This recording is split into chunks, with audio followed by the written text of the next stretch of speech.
Welcome everybody. Episode 36 of the Centre Circle podcast. Today you got myself, John. Isaac. Man like Heat. How's everyone doing? Tired, mate. It's been one of those weekends and days, I'll tell you. I didn't do much this weekend and I still feel tired. What about you, Keith? How you doing? Yeah, not bad, man. Not bad. Yeah. Last week was an interesting one. Daz has caused some debate on the internet. Hasn't even divided opinion. It's no one's backing him. No, to be fair. There was one or two. Yeah. It was at least like, I only saw like 3 max that were backing him, but everyone else. And it's almost like it varied per platform. Like on TikTok, quite a few people were backing him. But then on Insta, everyone was like, nah, Sterling. Yeah, come on. And for those of you who've not listened to last week's episode 35, there was a question about who would, if they had the choice, who should Arsenal take, Sterling or Rashford? Our learned friend Daz said Rashford, which I can't believe it, and he's still trying to justify and don't understand. But caused quite a bit of conversation. For what it's worth, Sterling all day. Keep Marcus away from my team, please. He can stay in Manchester. Thank you very much. There's a question there around Rashford and his output, but obviously your intro, and we'll save that for later on. But eat up, mate. We'll come to that. But yeah, to that point, what we're going to talk about today, some talking points that have come out of the international games. We won't bore you with the results. We're bored enough with the international break, but there's definitely a few talking points.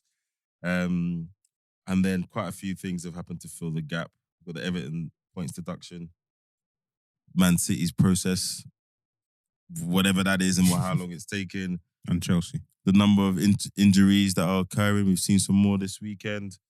It seems like Uncle Wenger's going to get his way with the offside rule. So, and then we'll have a quick look ahead to some of the big games this weekend.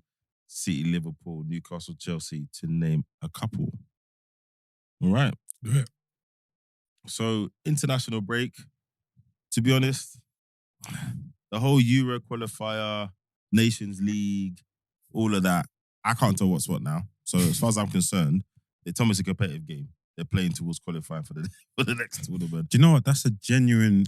there's a lot of times when we have international breaks and I'm like, I don't know if I'm in the group, if I've done it in the group, but I'm like, are these qualifiers? Or like, what is this? So it's weird. Like, what's going on? So I've totally... With totally the Nations relate. League, the Nations League's a separate tournament and they've done it to kind of minimise the amount of friendlies we have. Yeah, of course. And create some competition. Because there was complaints that the friendlies were meaningless, right? Yeah, that's right. And depending on where you end up in your Nations League group, that counts towards qualification towards the Euros outside of Euros qualification. So that's why they tried to make it a little bit competitive and add a bit of and it's interesting you say that to it. because when the Nations League the first round of it, whatever you want to call it, I thought it was good because we weren't seeing France beating up Gibraltar 14-0. We were seeing relatively teams basically punching in the same weight class, right? So I thought, okay, this is going to be good. But I thought that was almost going to replace Euro qualifying as a competition that then led you to the Euro qualifiers. And then what would drop out of that? Maybe playoffs and blah, blah, blah. But based on what you just said, actually, it's totally separate to Euro qualifying and you have to do Euro qualifying as well. Yeah, but there's an incentive to qualify for the Euros based on where you finish. And I think the reason why the first iteration was, I think it was a bit of a success, to be honest. I think it was good. The reason why it was so good is because they kept all the best teams together. So you got A, B, C, basically.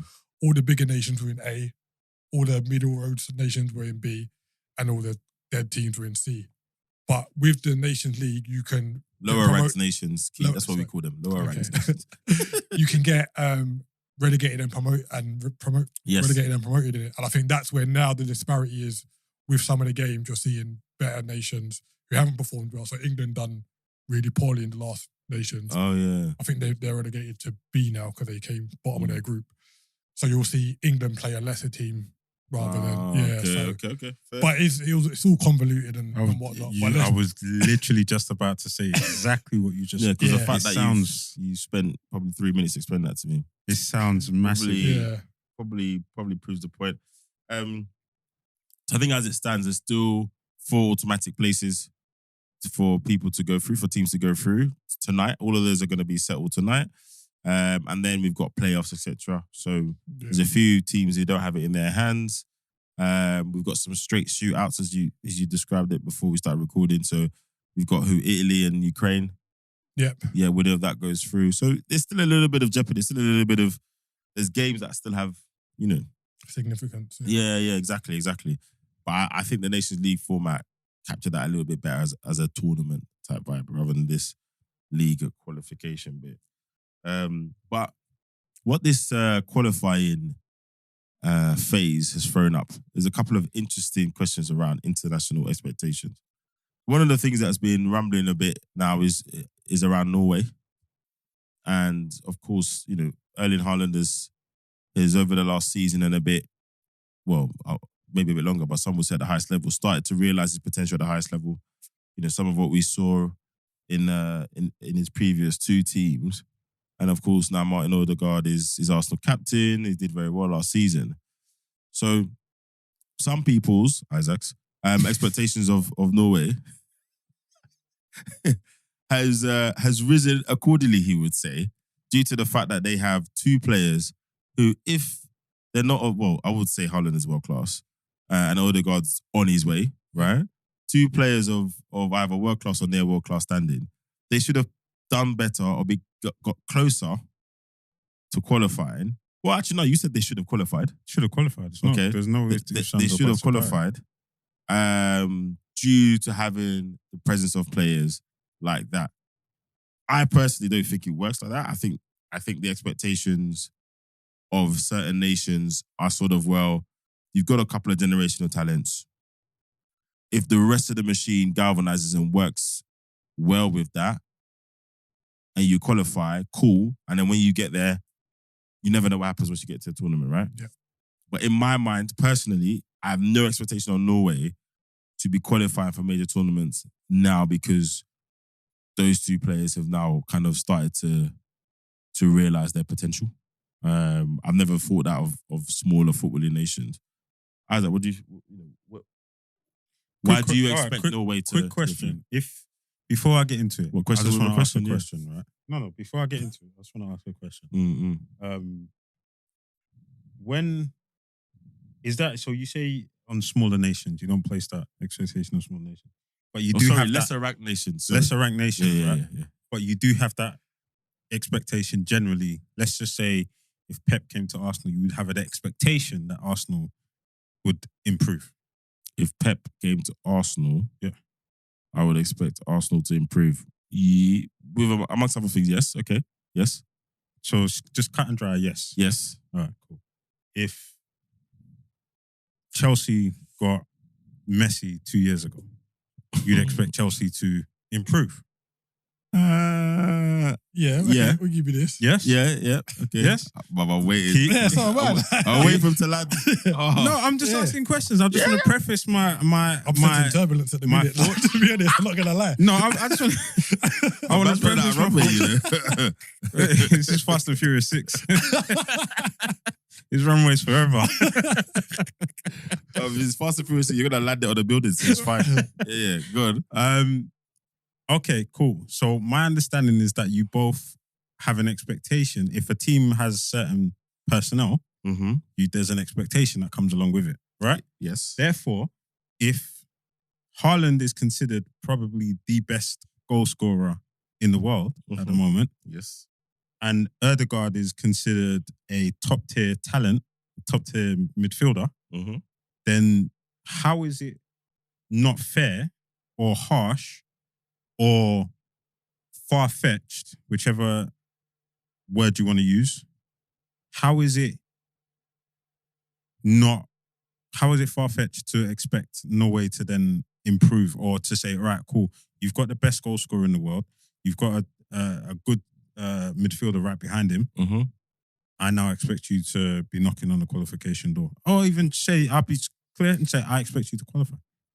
Well, considering the teams around them, relatively speaking, considering the teams around them. I have a simple remove answer to that. Spain, who else in that group is... I have a simple answer to that, but Keith, go on. So, as John alluded to, I think aside from the two standout players, I think the rest of the squad need to be at a level consistently to raise the levels Granted. to meet. I'm not saying be as good as Odegaard or Haaland, but the rest of the squad have got to be there or thereabouts and kind of show that fight and passion to get them over the line. I think it's too easy to say, oh, we've got two of the best players in the world. If you plug the other 9 positions, you're going to get to where you need to be because you've got two standout players. I think that's too simplistic. And I know you've said the rest of those players either play in the Premier League, Serie A, Bundesliga, etc. But one, do they play? Do the majority play every week? Because I use Bob as an example. He played at the weekend. Like he played for Man City like 2 or 3 times in his career in the first team. Okay, remove Oscar Bob. The rest of them are regulars within their teams. Okay, but then what are they lacking? Or what is who is Odegaard the captain for Norway? What is he not bringing to the Norwegian camp for everyone else to raise their levels? Okay, so let's just go back one step. I actually agree with everything you're saying. Yeah. In terms of like output, I hear you, and I'm probably aligned with what you're saying. But in terms of expectation, my point stops at expectation. You lot are going to the point of saying, well, execution. No, but we're trying to understand why your expectation is where it is. Because they've got players that are world class. 2. Well, They yes, have there's nothing 2. wrong with that. No, it's just 2 though. We've One and seen a half. teams. Yeah. Okay, Relax. 1.5. No, he's right. One and 3/4. 1.25. 1 1/3. All right. A quarter. Are you right? You One said and to a even quarter. take it out from a half. 1 2/3. 3/4. Nah, but I mean 3/4. 1 3/4. All right. Yeah. No, but we've seen instances where teams have standout players and be able to cross the line. So it's not far-fetched to assume or to expect that Norway can, or in some eyes should, reach that level. I think it's more can than should. Like they can qualify. Like they were in a group where their chances compared to other years would have grown quite a lot. But and what I'm slightly concerned about is that everyone's kind of talking about this Euro cycle of like they should have qualified for this Euro. So the qualifying for this started September 20. Just before the World Cup, innit? Yeah. So, but Odegaard's been playing for the Norwegian national team for what? Since it was 15. Since he was 16, So, yeah. So that's what? That's 10 years. Bro. And then Haaland's been there for the last 4 years. Mm-hmm. So it's not like this is like a new thing. They've been embedded in the team for a while. So Okay, if it hasn't happened then, Haaland's had to reach his potential. But in the last 4 years that he's been playing for the Norwegian team, he's been a shooter. No, but he's grown. His output wasn't what it was this last season gone. Now, granted, he's in a City team that puts the ball on the plate for him, right? But I still think and City are not Norway. But Norway are not. I still think his output from Salzburg, Dortmund, you could say putting him in the Norway team, he should continue that form. He scored 27 goals in 29 appearances, so he's done his job. He's almost 1-to-1. Yeah. I don't know what more he could have done. He's literally like we were focusing on him, but he's continued his club form at international level. He's literally almost 1-to-1, a goal a game. So let's grab him off the list of reasons why they not made it. He's done his job, which kind of proves my point. But my point is this, right? Regardless of, I hear everything you're saying, but I think you lot are misunderstanding my point. So let me just put it on in bottom line it, right? They have 2 top tier players. Yeah. They have players that have played or are playing in top leagues, right? Mm-hmm. Top 5 leagues. Yeah. But the last lineup they had, bar 3, no, 4 if you include Oscar because he's not a regular at Man City. Yes, 3 of their starting 11 were play for Norwegian teams. The rest of them all play for teams in the top 5 leagues. Go and look at it. I am looking at it. Yeah. There's a couple. Bruges, Copenhagen, Olympiacos. Bodo Glims or whatever they're Yeah, called. The starting lineup from the Scotland game. Yeah. The starting lineup from the Scotland game. Yeah, let me. I'm looking at their squad. No, I said the starting lineup from the Even Scotland if you take the game. starting lineup, yeah, it's not that clear cut, man. It's not that clear cut. But go on, I'll check it. No, check it because I already checked it, so I know. Yeah. The bottom line is this: they've got 2 top class players. They've got players that play in top leagues and for top level teams, right?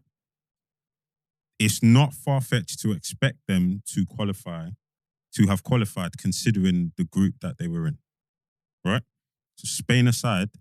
So yeah, Spain aside. Spain top. You see that. Disregard Spain. That group comes out, yeah, and Right. you're like, right. Disregard Spain. You can look at that group and go, right, considering they've got Haaland and the players within that squad or the players at hand, I expect them to qualify. Yeah, but And there's nothing wrong with saying that. There's nothing wrong with saying that. There's nothing wrong with I that didn't say there's expectation. anything- I know, but I'm just saying there's nothing wrong with that expectation. If we take it further, then we get into the points you lot are raising. But if we stop here, there's nothing wrong with saying I expect them to I think the qualify. expectation is too high for a nation that's only qualified for 4 tournaments in their history. Like, and they're not even. I don't think there's nothing. They're wrong not with even recent ones. You can say, right, Spain aside, Spain are going to win that group. Cool. We should be in a straight fight with Scotland and that's it. So between Literally. Norway and Scotland should be scrapping it out for second place. Exactly. In the first game in Norway against Scotland, Norway should have won the game. I think Scotland scored like 2 goals in the last like two or so minutes. But it's at a point where it's like we're not so much better than Scotland for everyone else to be like, we should be above Scotland. I'm not saying they're so much better. I'm just saying they've got better weapons than Scotland. Individual weapons. But if those but they haven't. They've got 2 individual weapons. So show me. So then show me what Scottish weapons have that are equivalent or better to negate those 2. Who's Norway's Scott McTominay? No, I'm just saying. I said Norway have better weapons. You said, and I've given you 2. We've got 2. I said show me Scotland's equivalent. Yeah, because for me to not say that they've got better weapons. No, but remember, it's not about. You said no. Hold on. You said no. So I said Norway have got 2 better weapons. Yeah, I said Norway have better weapons. You said no, they've only got 2. Exactly. So my point is correct. No. So you say Norway have got better weapons apart from them. I.e. Haaland and Odegaard. So therefore, they're better weapons. So this is why I struggle with your expectation. You're basing the entire success, your expectation of what Norway should achieve on 2 players of an international squad. That's why I'm questioning it. It don't make sense to me. You're like, it's almost like you've got them 2, you lot should be doing better. But football doesn't work like that. Argentina just won the World Cup with better. But again, if we go through that lineup and I said take Messi out of that World Cup, out of that lineup, did they win the World Cup? Yeah, but I wouldn't expect them to. I didn't expect that team to. And the thing is, and so back to your point about expectation. No, but my point is with Messi in, there was an expectation. There wasn't an expectation. So what? Going into the Qatar World Cup, we expected Argentina to win that World Cup. Did you? No, they had a chance, but I didn't say they were going to win it. No way. They weren't favourites. They weren't favourites.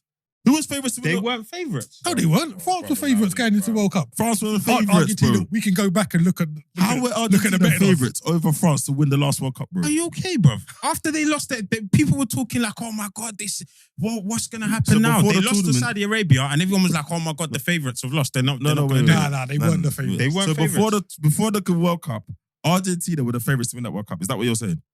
Let's look at it. I'm saying that. I'm saying that. I'm standing on.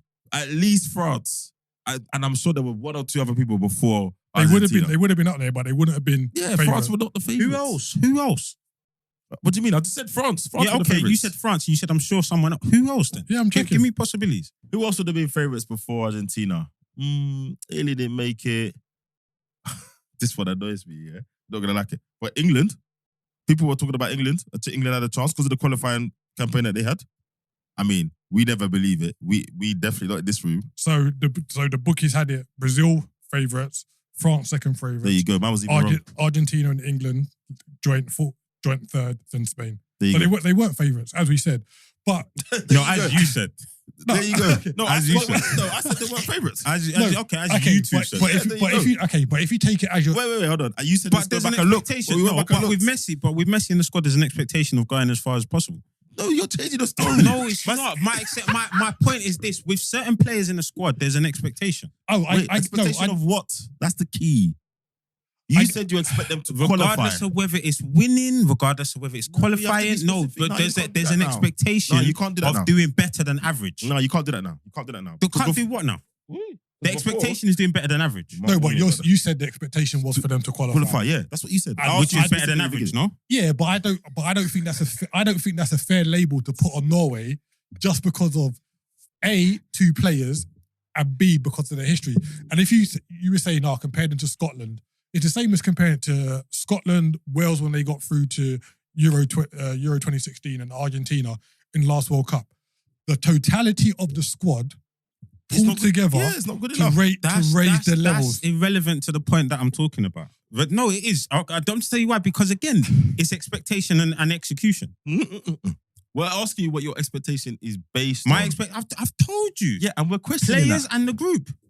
Yeah. So what I'm saying to you is your expectation that they should qualify because they have those two players and the is group unrealistic. That they're sitting in. And that as well is unrealistic. That's what I'm saying. I agree. And the stats is back. And the stats back it up. There are no stats to back it up. Of course there are. So Scotland have better stats than Norway. What, when it comes to qualifying for tournaments? Yeah. Yes. Not of recent. Yes, they do. Of course. Because they've been in tournaments recently. Which tournament were they in?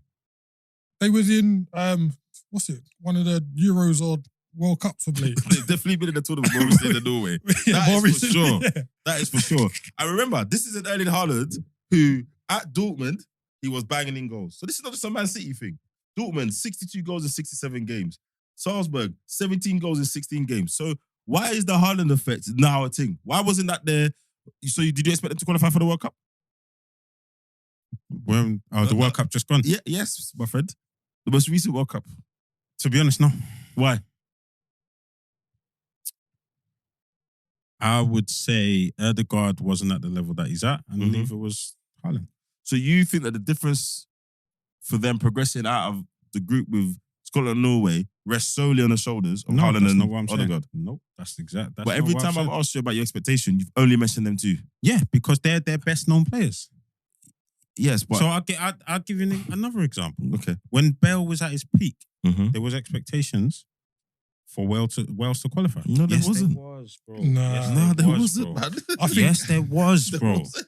No, there wasn't. All right. In my opinion, there wasn't. And in my opinion, there was. We could take a poll of it, but and that's why whenever they qualified, it was always celebrated like this, this massive feat of togetherness, because they've not done it. It's not something that's regular. But now we have Gareth Bale. Yes, we can raise our ceiling. Yeah, but the thing is, like, we can do it rather we're going to do it. Like, I think that's the difference. Is you should do this. You expected them to do it, and anything that falls short of that falls short of your expectations. Fair. Well, hence why I'm having the conversation, because you think that Norway not qualifying is poor because it's falling short of your expectations. I personally, at the time, all the commentary, there wasn't any expectation that Wales should qualify because they had Gareth Bale and the great Aaron Ramsey. So, yeah, I think international football has showed us time and time again that it doesn't work like that. Like, we've had so many, I think I said this when we were talking about in the group, we've had so many cycles where teams that are stacked with world-class talent don't make it because that's not enough. It has to be about the team, the way they play, all of that stuff. Yeah, Scotland made it to Euro 2020, so they've got back-to-back Euro qualifications. There you go. When was the last time Norway qualified for a tournament? A long time. Yeah, I just think, and it's not just Isaac, like I've seen this on lots of media platforms. I just think there's too much expectations on Norway because they've got two very good players. And yeah, I think it's very... I hear you, but I can see exactly where it comes from. So the last time Norway qualified for the World Cup was 1998, right? The last time they qualified for the Euros was... the first time. And the last time was 2000. So looking at this, as you say, they've qualified for 4 major tournaments. Mm-hmm. So Martin Odegaard and Erling Haaland reaching their potential was supposed to change the course of that history. I think you're expecting too much, personally. I'm going to remember that the next time I hear either of you place expectations on a club.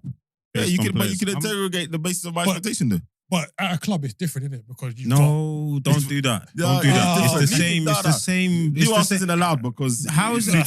Yeah, it's fine. How is it different? What do you mean? How is it different? Well, you know what? You're right. It depends on the specific situation. Explain it. No, this is a discussion. It's a debate. Explain it. How is it different? It's different because we're not gonna. I'm not now gonna say because that a team that's, I don't know, never won the Prem. Mm-hmm.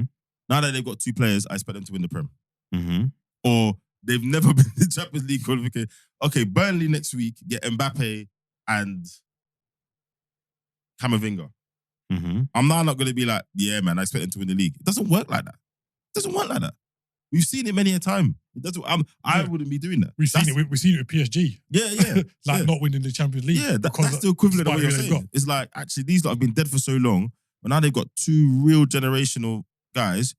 I expect, and that's the key thing here, you expect them to qualify. Okay, but Messi turned, to your point, Messi turned up to PSG and everyone was like, all right, this is their best chance for the Champions League. Yes or no? Yes. Exactly. So there's an expectation. No, wait, hold on. But again, you're missing out. Harry Kane's gone to Bayern Munich. You're missing that context. They're saying that this is now their best chance. So there's an expectation to win the Champions League. Context. Because the reason why Messi is supposed to be the last piece of the jigsaw was because of all the players they bought before. It's not like it was dead PSG. You just added Messi, you're going to win the Champions League. There was an expectation that after Mbappe, after Neymar, after Hakimi. But that one player, but the point still stands. That one player walks in the door and your expectations increase. No, actually. But they were expected to win the Champions League when they bought Neymar. They were expected to win the Champions League when they bought Mbappe. So actually, to be fair, still proving every name you're listing and then saying these expectations, you're proving my point. But they've never been. They've never been favourites. I'm not saying you agree with them. I'm saying you're proving my point. But they've never been favourites to win the Champions League, no matter who they brought in. That's true. They've never been favourites. Yeah, that's true. I'm not talking about favourites. I'm talking about expectations.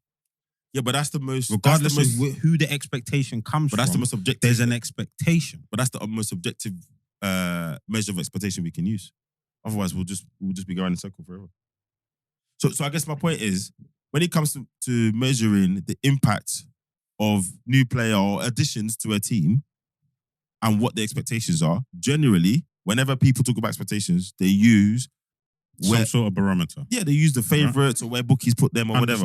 Understandable. So I guess the point keeps making is, despite all their investments, at no point were they the favourites or expected to win. Now, to who? Huh? To who? Well, I just said that's also important. That's the general. So, all right, if we go by the bookmakers, cool. All right, but what I would say about Norway is that they're kind of like where Wales were a little bit, where they haven't quite made it. We might make it. Now they're getting closer. Like I think they might have finished like 5 or 6 points off Scotland. Yeah. But those games against Scotland were close. So I think, and the results weren't horrible. I think in the next cycle, you can be like, right, if the rest of the players can be like, right, we've got a chance to qualify for the World Cup. The rest of the players should be stepping up. They should want to step up. No, they should want to. They should want to. I'm not disputing any of that. It's the fact that you expected them to qualify just because of them two. That was 100%. That was the only bit. 100%. And I stand on it. To Key's point, I think they're in a few things need to come together. But again, in international football doesn't matter. I was going to say manager, but in international football, we've seen no-name managers do stuff. Yeah. I think they've got a cycle of players now that are coming through. And I don't know whether this is... We've seen this happen sometimes with nations where you get a couple of generational talents and people are like, oh, maybe players from that country are actually all right. But they have got players now. There's a really young player who's again, I think he broke Odegaard's record for youngest appearance, all of that. There are players starting to filter through at the top teams. So Keith's right. I actually think, anecdotally, they might be in a better technical position going forward. than Wales. Like, let's be honest, we still had Wales. Wales still had championship players and starting in big latter stages of international games. But supporting Bale and Ramsey to a high level. So I think if Norway can cultivate those players, you're gonna have, to your point, players who started in all the top 5 leagues supporting that cast. But it takes time, man. Like, I think it's too early for that expectation to be on. Which feeds nicely into the next point, which is a debate, a regular debate when, and it actually comes out of when we're trying to rank players, innit? And then you add international, people are like, I don't care about international. For a long time, from when I was young anyway, international was like the highest level, right? Still is considered the highest level. And I think, is it though? So for me, immediately, the only reason I said that is because on the way here, listening to TalkSport with the commentary for the England game, Stuart Pearce and the other commentator said, yeah, straight up and down, international level football is still the highest level of football.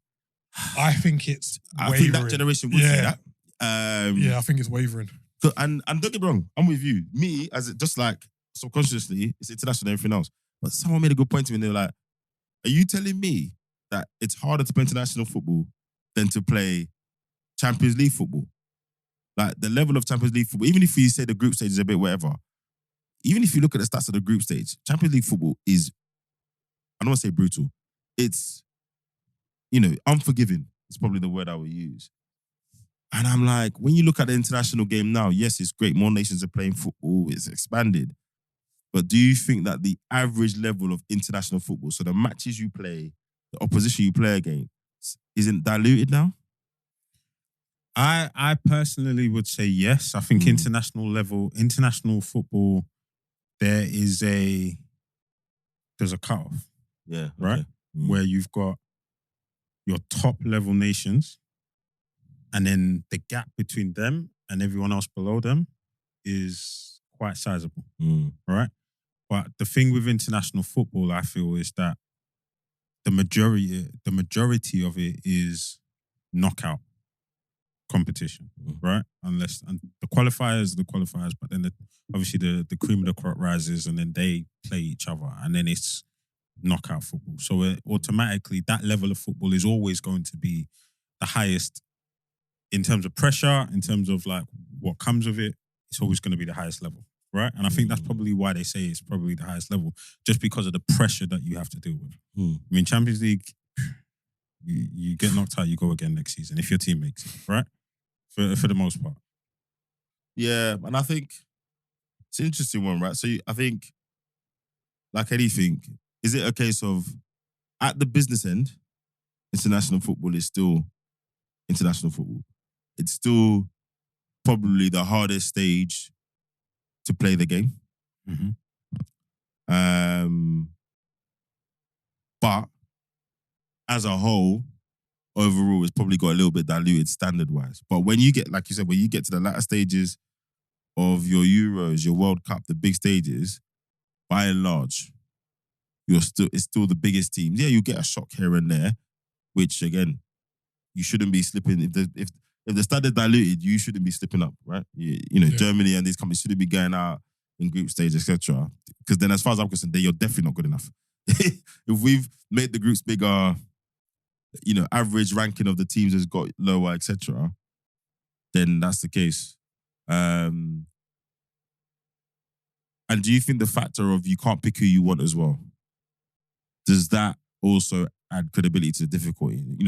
The people who are French, the people who are Dutch are Dutch, whereas you could play for a team like City or whoever who go out and they've molded this squad, they've gone out and bought the best players, they've gone out and scouted. Do you think that also lends to the argument that international football is still the highest level because you basically have to work with what you got? Or is that irrelevant?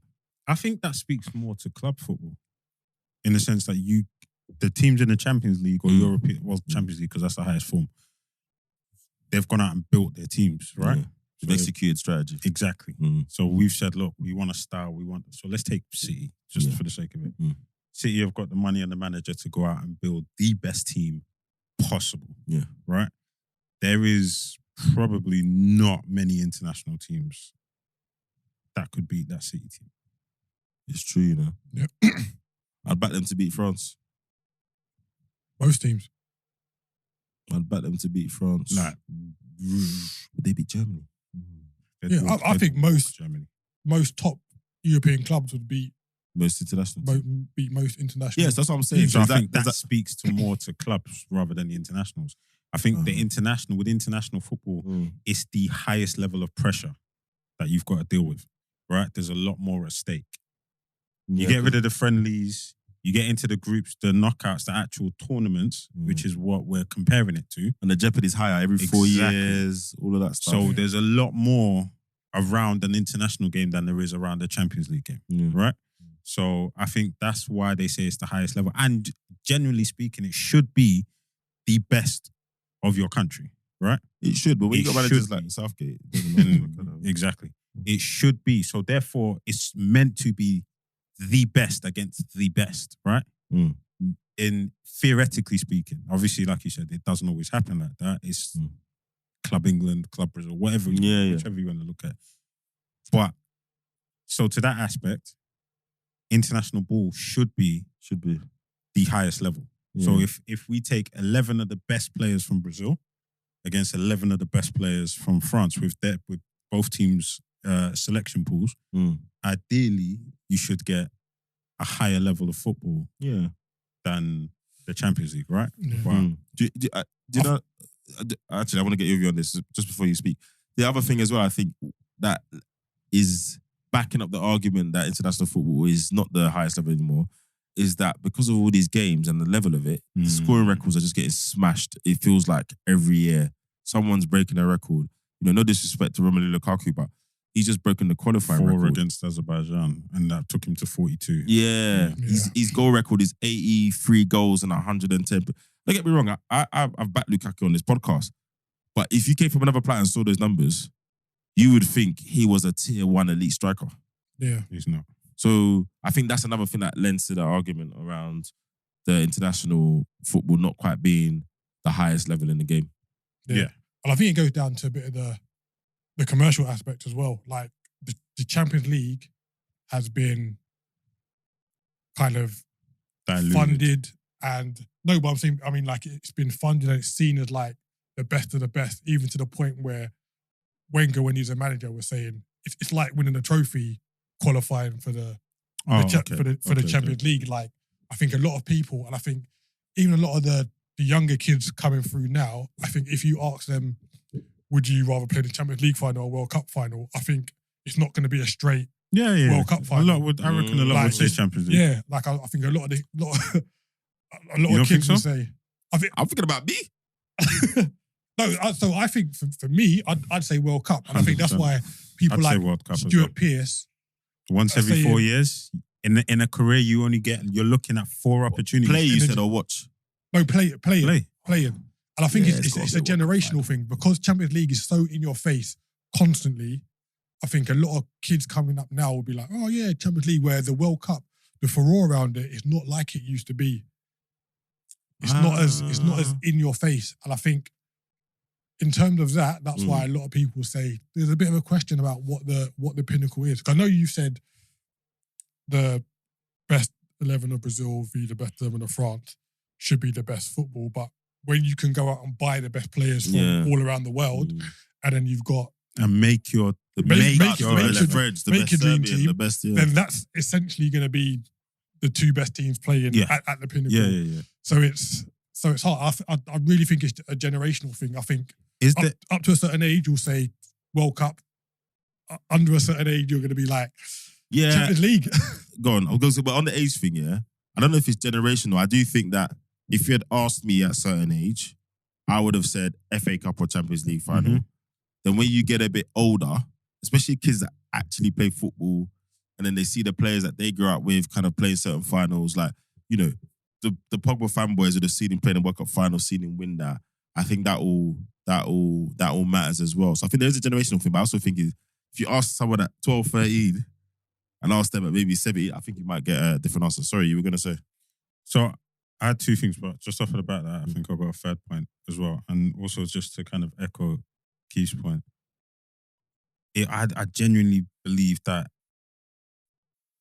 what the trophy means to you Yeah.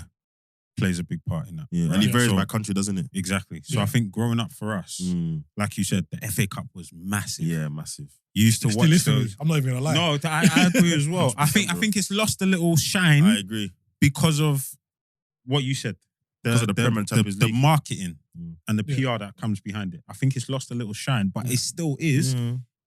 Innately, it's still a big thing for me. I And look- remember sitting there watching. And little things as that, like, the FA Cup final used to be the last game of the season. Thank you. It was the crescendo. Yes. Do you know what I mean? And it used to be like a massive build-up Yeah. Yes. from like 12 p.m. Yep. for the 3 o'clock And now kickoff. FA Cup finals, well, I don't know if they're going to change this, but FA Cup finals playing, and then Premier League games playing the next day. On Exactly. the same day sometimes. What we did. Yeah. And then the build up is to the Champions League, right? Yeah. I remember all of those. Watching the suits, them coming out in the suits, the FA Cup song, exactly. Yeah, bro. Wow. That's why those are still big to me, right? But like you said, Who did the cream kit? Liverpool. yeah, Yeah. The cream suit, sorry. Spice Yeah. Boys. Yeah, David James and that. Yeah. But you're right, the marketing, because that's where the money is now in the Champions League, Yeah. right? Because that's why they're diluting it and expanding it because Mm. it's all about money. Mm. So that's why when you was talking, I jumped off, said diluted, because I genuinely believe they're diluting the format in order to maximize the profit of Yeah. it, right? Oh, yeah. So yeah, you're right. It's probably because the World Cup gets less exposure. Everything's about the Champions League. I was gonna say one of my points was if it was still winners of each league that only went to the Champions Wouldn't it League, be as competitive? you don't think it would be competitive? Nah. Or you don't think that it would be like when looking at like pressure of winning the Champions League against the pressure of winning the I World Cup? think Isaac's right from a pure footballing point of view, because from the very beginning, it's just the creme de la creme and it's tough. However, I'm going to be honest. The yeah? creme de la creme is not consistent in it. It's not even. I understand. Yeah. The top five So leagues. like until but it's going to be a that's- dead wait, hold on. tournament But until you that's- get to the Wait, quarterfinals. what do you mean though? Because when we had it as only the champions or the first 1 and 2, if you look at England, it would have been at least Man City for Mhm. 5 or 6 years. Mhm. No, but I mean, if you kind of got to have similar numbers in the tournament. So you'll have Man City, PSG, Yeah. Bayern, and then you'll have Sparta Prague. No, but The back in winners of- those days, them man had to qualify. Remember when it was like just the champion, and you made up the groups? They went out of the group stages. The group stage, and then we didn't have all No, of but I'm these saying, Champions but League games. it wouldn't be as exciting as we've known it Well, over the so- last. So I was coming to that. I was gonna say, as a fan, I used to hate it post Christmas because the gap for Champions League was so far. Yeah. It was a good 2 like, months. selfishly, I used to hate it because I was like, oh man. Yeah, Do it you know was what I mean? far. But then FA Cup was big, so it didn't matter. Yeah. But Yeah. so I think you have a point. I think that there's probably a middle ground to what they've done. But then again, what the Champions League has given a lot of teams, the standard around Europe has got better. So this is to Keith's point, right? And I And understand the what money you and was all going to of say. that. If it was just the top of the best of each league, Yeah. the disparity right now Yeah. Would be even worse. would be even worse, Yeah. right? Okay, fine. I don't But- think that's the point he was making, but I Yeah. hear you. No, still. yeah.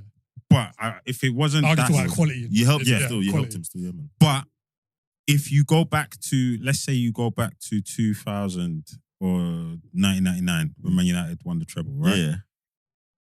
The quality of the top teams then was a lot more spread out than it is now. Yeah. Right? Yeah. Yeah. Because La Liga, you had Barca, Real Madrid, Valencia, Mm. But that's a function of the league Juve, dynamics, right? Yeah. Inter. Do you know what I mean? Like That those Bayern, teams, Dortmund. Like it was a lot more spread out. I think now that format wouldn't work because of the Disparity between leagues. exactly. Yeah. Yeah. We all know the Italian league has waned off, and Yeah. the German league is pretty much just Bayern. Yeah. The French league's just PSG, and then everything else is the Prem. So looking back at that 1999 Champions League final, yeah, there were 6 groups. 4 groups each, 4 teams each. Olympiacos won their group. Juventus won their group. Inter won their group. Real Madrid came second. Bayern Munich won their group. Manchester United came through second. Dynamo Kiev. I remember when they were. They were weren't a team. Rebrov and Shevchenko. Come on. They weren't a team to be best with. Yeah. Group E, Kaiserslautern won their group.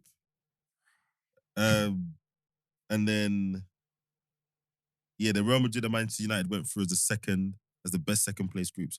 So those times, only one team went through. And that's what I mean. So yeah, you would have those other teams, but one team went through, and then you had the two second best losers. And then one of the second best losers ends up winning it. Crazy. So, and again, that speaks to the quality and the how that was spread out amongst the teams in each league. Top goal scorers, Shevchenko and Dwight York. Come on, there you go. Yeah. Come on. And even when we got to the final against AC Milan, neither of those teams won their leagues the previous year. So Crazy. like it was, it was just. But just to quickly circle back on the international point, I was thinking, but if you draw a parallel to other big sports, right? So if I look at, say, basketball, I was thinking that before as well. like, I think when you do get that point of you've got the best teams, you'll be able to, and not just necessarily pick the best talent, because as we've seen, you can buy the best talent, but it's not the be all and end all, right? It's everything. It's how the clubs run, the management, blah, blah, blah. The competition, what the competition generates, if you look at that versus international basketball, they kind of have the same feeling towards international basketball in that sport, you know? Some countries take it really seriously, and we've seen that, you know, playing for Brazil is still, I mean, players in England say, yeah, blah, blah, no, but see, if you're Brazilian, playing for Brazil it's you made it. Yeah, that's it. Like, some of the emotion and what it means to the family is massive. Whereas I think it's not the same for all countries. I don't think that's been maintained. So I do think that there is an element of you can't. The way football works and club games and team games work, the rivalry you have at club level, if you cultivate that with certain competitions, you will always reach a level that I'm not sure the international team game can reach for everybody. Do you know what I mean? Yeah. Because in the same way, in those countries, I would argue their best players don't even play there. So actually, the national team becomes more important to see those players playing at a certain level. Yes. Yeah. You know, whereas Yes, actually, good point. maybe in England we take it for granted because all the English players stay here. They don't bother going anywhere because they're all too comfortable here. Good point. Apart from Jude and a few other players, and the same with Italians. All our best players play here, bruv. You know, France, it became a different thing now because all the best French players went abroad. Spain, most of their best players play in Spain. So I do think there's an element of that. Whereas a lot of those countries that are still very, very prideful, still very, very grateful that their players play for their teams, most of their best players do not play in their country. They don't play in the domestic leagues. Sure. So that could be it. But yeah, that's an interesting one. That's an interesting one. All right, let's move on now. Some more local topics. Everton Football Club have been deducted 10 points. Fantastic.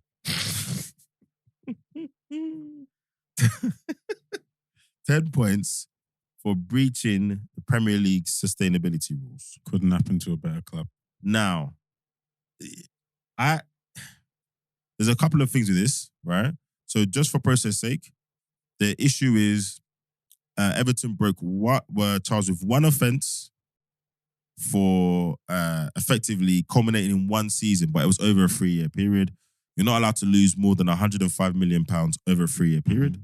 And they cooked their books to basically Wait, man. All right, sorry. Clearly, I'm a little eager. You ready to stamp on them? He's like, sometimes I think it's Luton. Sometimes I think it's Everton. Like, who's in Isaac's crosshairs this week? Good. But I think the other thing to mention is within that 3 years, obviously we had COVID. So the league gave a lot of dispensations for COVID. There's a lot of stuff you could write off due to COVID, blah, blah, blah. And they still came through. So in the end, they were £19 million over. Right? So after they got all their dispensations, and I think that's important when it comes to how people are judging the 10-point penalty, right? Yeah. Everton's argument were many, but there were other things they wanted to deduct, and the Premier League said no. Everton actually went to the Premier League originally in 2021, I think it was, they admitted 2021. it. Like They went and said, guys, actually, I think we're going to be in a bit of trouble. We're halfway through the 3-year cycle or whatever it is. What do you think we should do? You know, how should we do this? Everton, the Premier League and Everton agreed a plan. Everton did stick to the plan. They carried on doing what they were doing. Because, and to be fair, again, reading between the lines, I don't want to be churlish. It wasn't like they stick to the plan. I think they thought some of the things they were doing would also be deductibles. Yeah. And that's been the big thing. The big thing was actually... They kind of thought, well, we've got an agreement with the Prem. Yeah. We and should be okay. This spend falls on that side of it. The Prem said, nah, bro. No, this is not in the rules. And actually, no one else has even tried to deduct these things that you're trying to deduct. Apparently, one of the things they wanted to deduct was...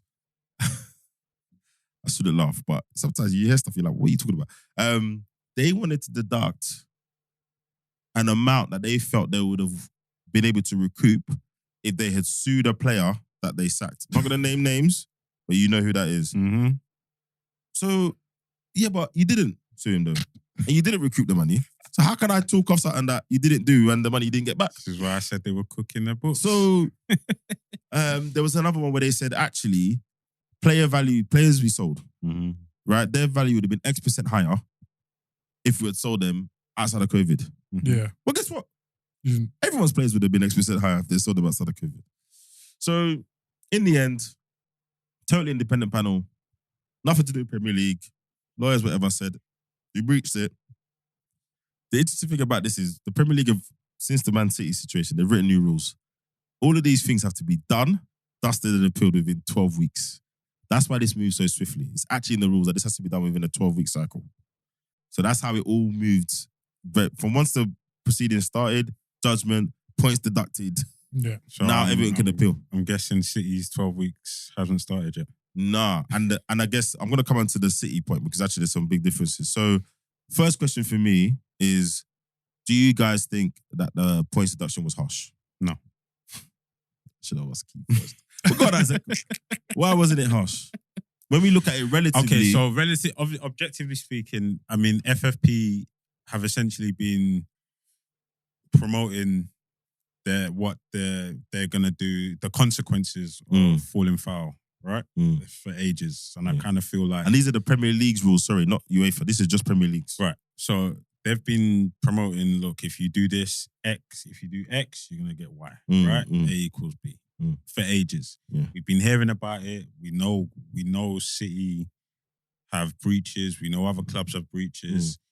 I think what's happened is they've gone, right, boom, we finally got someone banged to rights. We're going to make a statement. We're just going to dish out the points and we're going to make it clear. We're not a joke. We're here. We mean business. We're serious. There are guidelines and rules you must abide by. If you don't, this is what's going to happen. So essentially, no, I don't think it's harsh. So just to tell us that point then. So there's no set tariffs, right? So, no. So there's no like, oh, if you are over by this much, the range of penalty to you or the range of impact can be between this and this. Right? There's none of that. So the independent body, who is separate, just deemed that as a 10-point. Yeah, that was fair. Yeah. Right? Yeah. So exactly, and that's why I don't think it's harsh. You were the first. You were the first to be caught. You were the first to be punished. You're in line. This is where the precedent gets set. 10 points. They mean business. It's a way for them to say, look, we mean business. They cooperated. They don't go wrong. I'm not saying they didn't do wrong. No. I understand what you're saying. I understand all these are all mitigating factors, right? But you got to think, if they didn't cooperate, it might have been more, innit? Like, this 10-point might be the lenient point reduction. Yeah. And what better way to set a marker than to say, right, first, this like to just come out the gate 100 miles an hour. Boom. Yeah, this is what you want to do. These are the consequences. Yeah. So my only challenge to that is because the independent panel is not consistent. So when Everton appeal now, they're going to have a different independent panel because they want to keep the impartiality consistent. Yeah. I think that 10 points doesn't stand. Possibly. I think still think they get points. Maybe 5 or 6. Yeah. Couple of games. Like, it should cost you a couple of games. And I don't get me wrong. Sometimes I think it's hard, sometimes I think it isn't. Because to your point, what's the barometer? Why is 10 points a big deal and 3 points isn't? Because you could go either way. Middlesbrough got docked 3 points back in the 90s for cancelling a game when they didn't have enough players, which looks mad now, to be honest. And if they hadn't been done those 3 points, they would have survived. So I was thinking, 10 points is a lot, but I could dock you 2 points, and that could be the difference between you surviving. So I'm not. So yeah, fair enough. Yeah. And I do think when you're the first one, whatever you get, you get. Literally. And there's nothing for you to stand on. There's nothing for you to say, but when they done it, you only get it. Yeah. No, you're like you said, you're first out the gate. Yeah. We set the precedent with you. But yeah, they will be. But the thing with the whole Everton saga is they're potentially saying it could be like a double jeopardy in it, because they're saying that the teams that went down last season are potentially going to band together and sue Everton. And 100 million each. 100 million each. But it's like, okay, well, they got the points deduction. They clearly haven't got that 300 million that you man are after. Yeah. So that potentially puts them into administration. So which brings more points. I don't think that happens.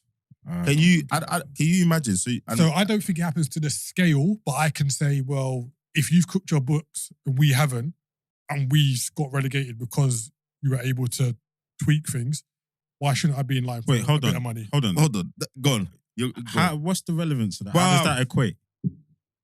How does me cooking my books equate to you? But we don't know where all that money went. So that might have gone into like a new contract for a player. It might have, like, these are things that the club will say in it. Like, you can't say, can you account for every bit of this penny?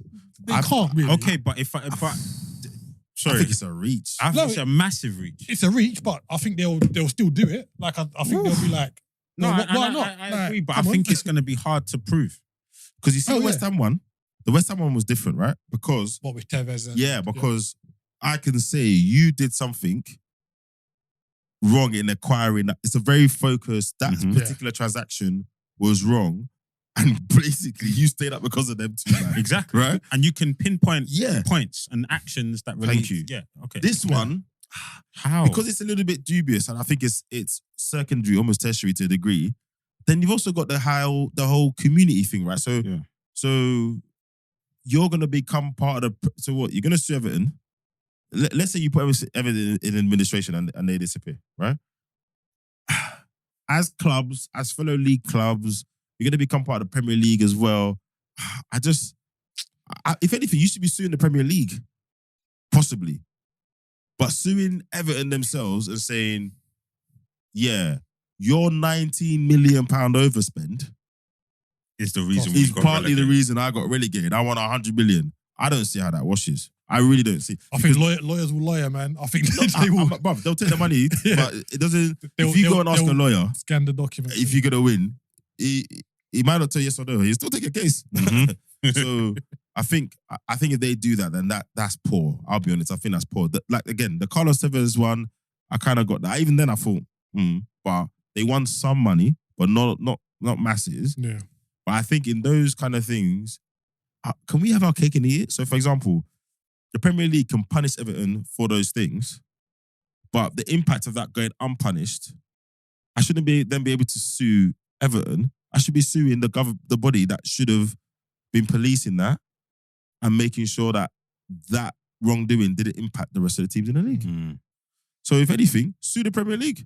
Yeah, I agree. I don't know if I'm being simple in that respect. But no, I agree. Yeah, no, it could be. Like, I agree. It could be like, I don't know how often they have to. I know every club files their accounts like every year. Yeah. Mm-hmm. Once a year.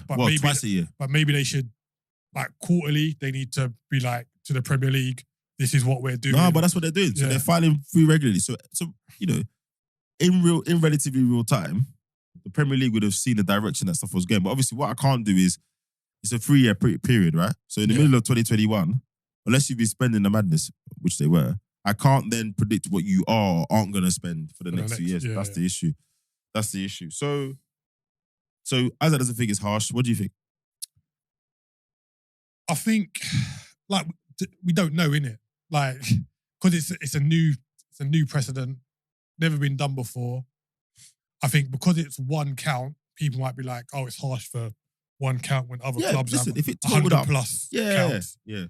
So I don't think we know if it's harsh until we get the outcome of City, to be honest. So I'm gonna look at last season's finishing total, yeah. So let's just say the median points total was like, mathematicians don't kill me out there because I'm doing this by eye, but let's just say it was around 45, between 45 and 50 points, yeah? So for this one offense, you know what I'm getting, that's what I look at me like. With this one offense and a 19 million overspend, you've effectively hit them with like a 10% of the median points total of last season. Yeah. That's a lot. No, not 10%. Sorry, what am I talking about? 20%. That's a lot. That's a lot. That's three wins and a draw. Yeah. That's a lot, man. Don't fall foul. But as a lot of people have said, if you're going to get hit with 10 points, this is the right season. Yeah, bro. It's the right season. Because it's the right time. Yeah. Like it's the right manager. You know, I think Gary Lineker and Alicia was saying it's going to be siege mentality up at Goodison Park, man. Yeah. Like they said, these team talks are done for the rest of the season, they're saying, innit? Basically. Like, you might want it or not. Yeah, Do you want to stay up or not? Go out and fight. He might even let them wear gloves in training now. You know what I mean? And then, so a lot of the typical internet, and not even just internet, I shouldn't say this, but you know how I feel sometimes. I just feel people are just mad simplistic with their thinking. So what about Man City? Why have they done it already? Well, use your brain. This was one charge. Against 115 potentially. Right. One charge over one period. Man City's charges are 115. They're spread out over, well, this is the bit that people will know. So let me start with the bits that anyone who can read can see. 115 charges over a period of 4 years. And it took the Premier League themselves 4 years to pull those charges together and fully charge understand them. the breadth of what has gone on. And to that point as well, the one charge for Everton, apparently there was 58,000 documents. There you go. Not pages, documents. There you go. So people that's expecting for one charge. Something that's 115 charges, which only Man City only got charged in Feb? Mm-hmm. Mate, we've seen court cases take longer than this. Mm-hmm. I don't know why everyone's quick to say, oh, what about Man City? Listen, me and you are going to go toe for toe on every single charge. And you got to understand, Man City are going to have the best lawyers possible. Come on, bruv. Well, even Everton. I mean, Everton would have, they're multi-million-pound organisation. They would have paid through their nose for KCs, right? Yeah. And they're going to, and it's a back and forth, right? The FFP are going to say, we want this. The lawyers are going to try and tie them up in X. And then the first thing City did? Back and forth. City tried to basically say that the FA can't bring these charges. So they actually tried to question the legitimacy of the FA even bringing or the Premier League even bringing the charges. Trump vibes. Bruv, fake news. Bruv, you can't say this to me. It's false. False accusations. Yeah. And then the other thing which I learned today, which I didn't know before, is that then the 115 charges, they're spread into 5 different categories. There you go. So some of them are the actual financial charges. Some of them are more procedural. So, you know, a bit like, you know, if you didn't answer bail, you didn't respond in good time, you didn't follow procedure, and then many other categories. So again, you've got complexity there because you're not just 115 charges in the same bucket. So it's going to take time. It's definitely going to take time. And there's more at stake here. One charge for Everton. Everton didn't have any titles on the line. They didn't have any cups on the line. So there's going to be more at stake. And I think even when it was all going to come out, a journalist said that both the Premier League and Man City didn't want journalists reporting on it. Now, normally it's the accused that don't want that, but the fact that the Premier League didn't want it as well, I think speaks volumes as to kind of where they were with it. Yeah. So yeah, I think it's going to be interesting what they do.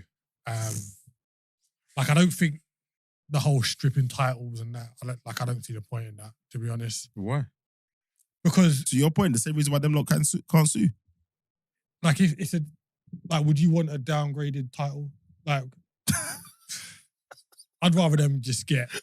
In 50 years, as I said, run that. Like Rio said, did you not see Rio's clip? Rio said, Julian, drop that medal to my house. To my house, big man. Listen, in I'd 50 years, when we're looking back over the books, no one's going to care, bruv. They're just going to see. I'd rather them get 70 points deducted, so whenever they touch Prem, them points are wiped off.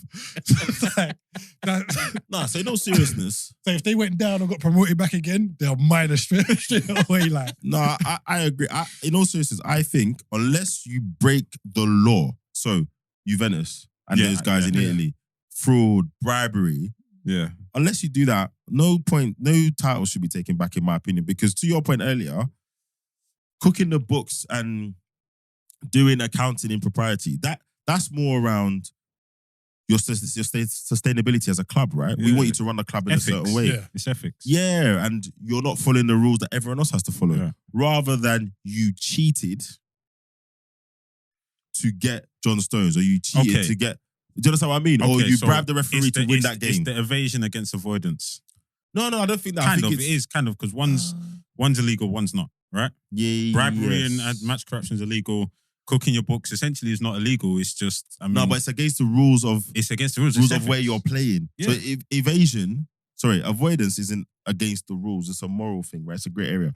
But in the game that you're playing, in the business that you're in, so it's illegal in that game, basically is what I'm saying. So it's illegal in that game to lose the money and then try and cover it up with something else. So some people will say to me they cheated. I just don't think that... Essentially, it is cheating. It's cheating on the business aspect of it, yes. No, but it's cheating to your point that you just made, in the sense of it's illegal in that game. In that game, it is cheating. So do you think there's enough direct correlation to the stuff on the pitch? Is it enough to say... Yeah. That's the question. That's what I'm kind of saying. That's the question. With the Calcio stuff, that one was blatant. You did stuff to influence stuff on the pitch. Right. Man City will say, well, no, I had the money to buy these players, clearly. Because actually, the charge is that you didn't make enough of this money naturally. So I would have been able to buy these players anyway. Okay, so an example would be Chelsea. Yeah. And the billion that they've spent, right? Yeah. That's directly on players. Yes. They've gone around it, obviously, with smart accounting, right? Yeah. Valuations of players sold, length of contract signed, etc. But that right there is a direct correlation to the pitch, what happens on the pitch, right? Because essentially they've broken the FFP rules to bring players in and to sell players. So you're saying if you had abided by the rules, you wouldn't have bought certain players? Or given them certain contracts. Or sold if it's the players. latter, or sold players but and got the values if it's the that latter, you got. if it's the contracts thing, you're not taking the titles off me. Yeah. But if it's that... They just manipulated that, innit? That's just No, you make a manipulation. fair point. You make a fair point. I just think it's hard to now take away titles that were won on the pitch over a certain amount. The players still had to go out and play and all that stuff because of accounting and process irregularity. Yeah. Do you know what I mean? We've never seen that before, let's be honest. I think that would be harsh. Yeah. Taking titles away, as much as I sit there and say, yeah, bring it, that would be harsh to me. However, if I was the Premier League, I'm waiting until like mid-April. Apparently City's ruling could come as early as the beginning of next year. Yeah, see, I want that in like April. You're top of the league, 80-something points. And then, 75 points deduction. Wow! Relegation zone. Hold it. Wow. Do you know how mad that would be? It would be fantastic. What do you think the knock-on effects of that would be for City?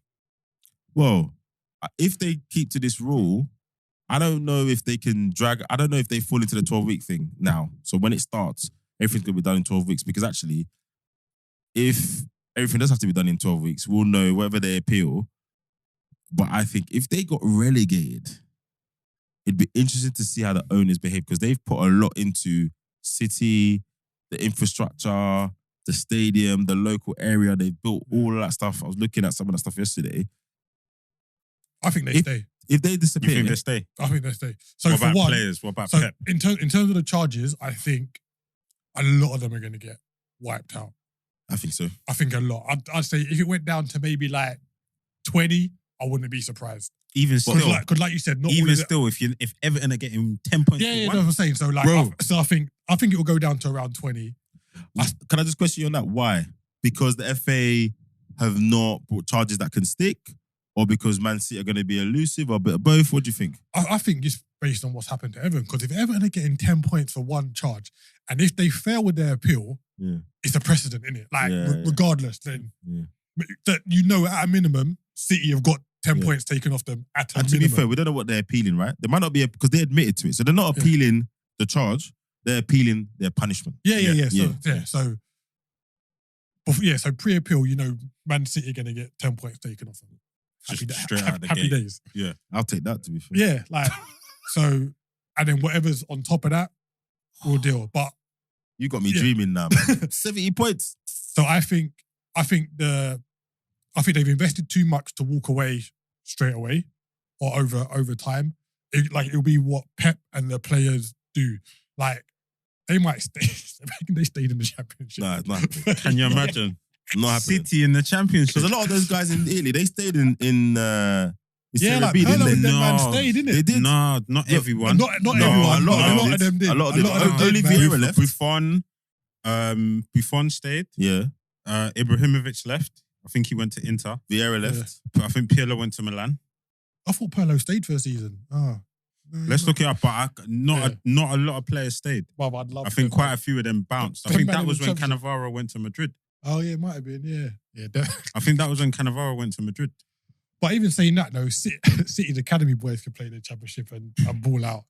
They'll be breaking records. I genuinely, my expectations would be no losses.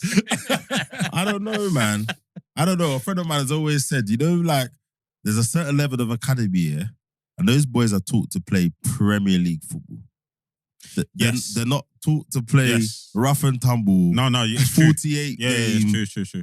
championship football. That's why they send them out on loan, a lot of the players, to get used to, as they call it, men's football. Yeah. And a lot of the time, they'll go to championship clubs and they don't do great. They go to Prem clubs and they do okay. You're like, what's the football in the Prem is totally different. Less technical, it's more physical. Yeah, exactly.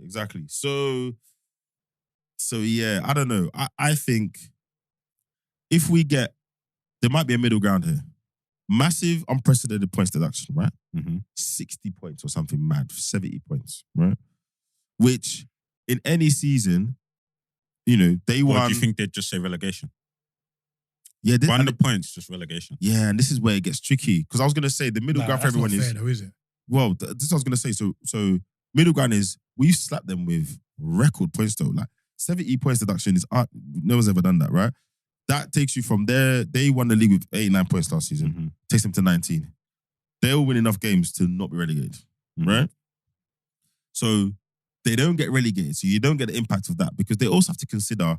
They will say it's for Man City's a ticket to consider, but they have to consider the impact. Keith said they'll stay, but again, they have deep pockets. Their version of walking away could be dire. Well, actually, you know what? We're not investing in any of that anymore. We're not in the Premier League. We're not in the Champions League. We're literally... That shell is staying there. We're going to pay this. Do you know what I mean? It could have ramifications. So it wouldn't surprise me if there's a middle ground where the Premier League can say, look, we ruled with an iron fist. They got 60 points. They wouldn't win the league that season. They won't qualify for the Champions League, but they do not get relegated. Mm-hmm. And everyone's seen that, even Man City can take the hit. Man City don't get relegated. So okay, for one season, you're not in Champions League. Which is worse for everybody else. I was about to say because they've got one game a week, so they just clap up the league anyway. Okay, so then I think that's what's going to happen. Okay, so then is that actual punishment? It's not, but we're in the game of politics here, right? Let's be honest. It's not punishment Because for City punishment- because of how rich they are. Because But it is punishment. It's massive punishment. punishment for Everton is they're not guaranteed. Yeah. Regardless, it's still early, but they are not guaranteed. And all the hard to work they've survive. done is now wiped off. Exactly. That's the punishment. Yeah. They're not guaranteed to survive, Mm, right? Yes, it's early. Yes, they can turn it around, but let's be realistic. Yeah. They're not guaranteed. Yeah. With City, like you said, if they get to 80 points and in middle of March they get, 70 points, right? And they're down to 10. So they're in the relegation zone. The nearest team is probably on 18 points, maybe 20 max. They've still got a run again. We know they're going to wipe out whoever they play next and make that up, right? They're not going to get relegated. And in fact, it's only one season without European ball. Yep. Okay, maybe they lose, let's just for sake of example, they lose Erling Haaland because he wants to maintain a certain level of ball. We're not going to go and splash on someone else that's capable of sticking the ball in the net. I mean, all you got to do is just be in the box. We've got players around us that will put... Do you understand what I'm saying? It doesn't feel or look like punishment. Yeah, and I think it's one of those situations where... And that's why I said it when the politics get, because it's one of those situations where the Premier League can say, what do you mean, Isaac? This is a record points deduction. I know, yeah. The independent panel, but We've you're done our right. job. In reality, a real punishment for them is relegation. Yeah. Relegation. Literally. Yeah. And again, it goes back to the whole point of when you asked, was it harsh for Everton? Yeah. And then they need to prove a point or, stick the flag in the sand. Or do you not understand what I'm saying? So I think with Everton, it was, we're here.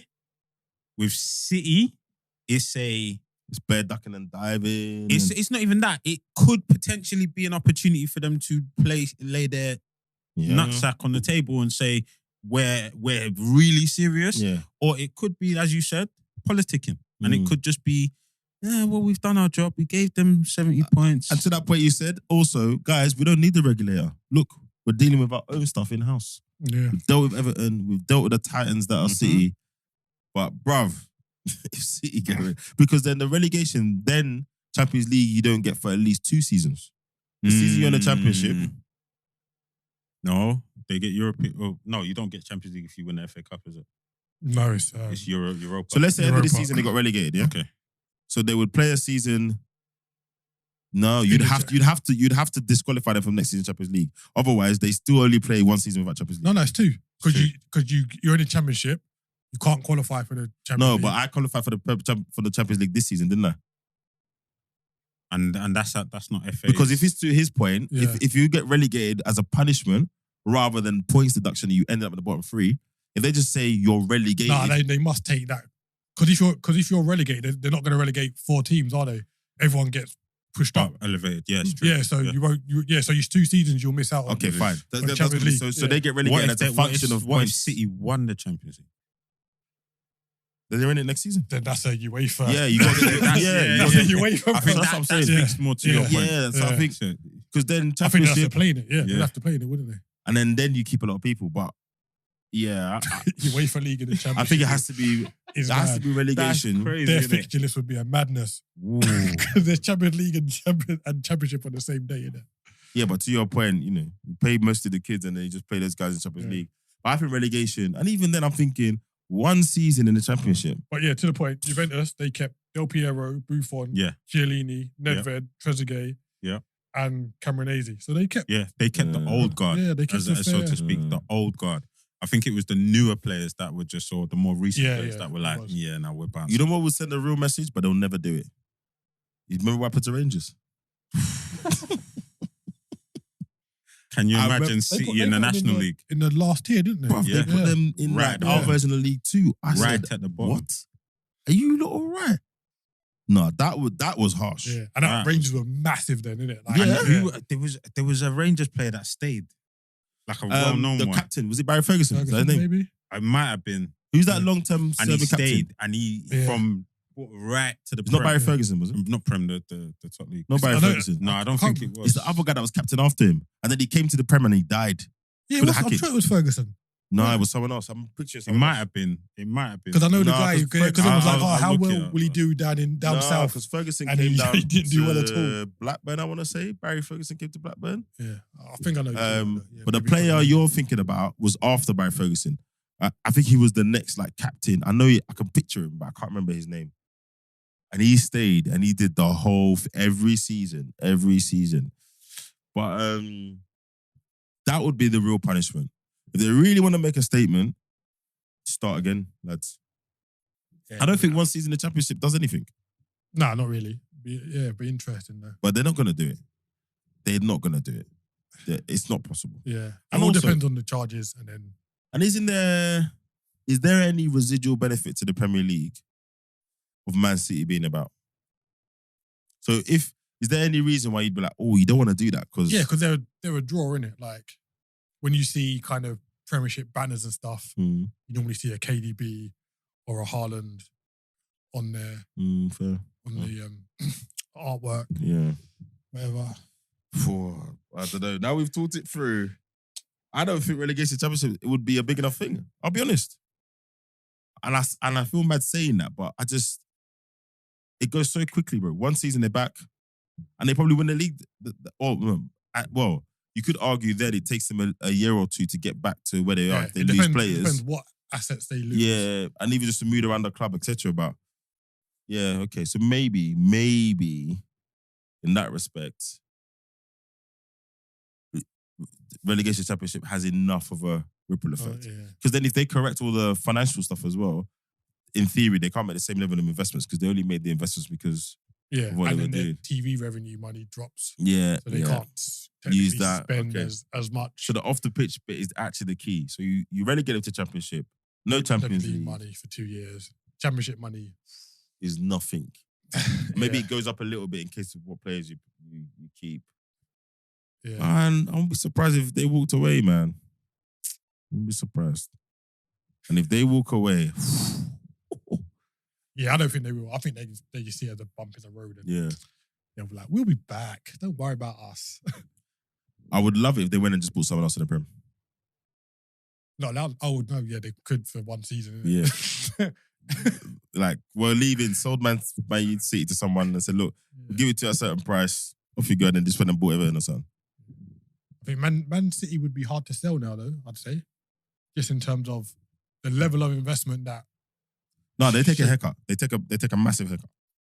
Post punishment. Yeah. You know, I'm fantasizing a bit here, but we'll see. All right, cool. I guess the next thing that's been a hot topic, injuries. We've seen saying it, and yet another. You have been saying it. Yet another weekend of major knee injuries, ligament injuries to relatively young individuals. Now, I was thinking about this on the way here because I knew you've been saying it. But when I think about someone like Gavi, I've probably seen, I don't know, I've seen a lot of articles written about him and Pedri, the amount of minutes they've played as young players. Mm-hmm.